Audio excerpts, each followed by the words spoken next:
Magandang umaga mga kalibot. Ngayon, sisilayin naman ang aming paglinis ng container van. Ito ang tinatawag na walk-in reefer van freezer.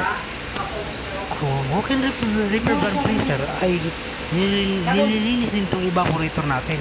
Kasi una sa lahat, ang lamang kasi ito puro pagkain. So pag marumi po ang ating evaporator or blower, possible makontaminate po ang mga product na nasa loob. So panatiling laging malinis to, mas maganda po makaklean nyo to ng monthly. Sabon-sabon lang, tapos ma-disinfect yung area, lalo yung mga flooring. Kung may mga product na nahuhulog, tapos yung product ay nahulog ay nabubulok, ay possible na mangangamoy talaga to.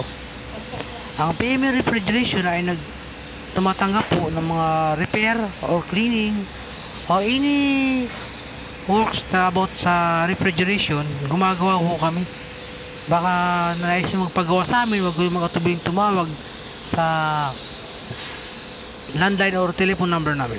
Ilagay po namin sa description nyo sa baba ang aming cellphone number. Ito po ay Lihitimong refrigeration services, at nakaano po tayo sa BIR at DTI. Lahat po may business permit po ito at Lihitimo.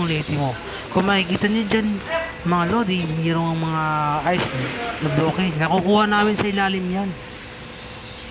Kailangan natin tanggalin kasi isa ho sa number 1 sanhi ng ice permission yan.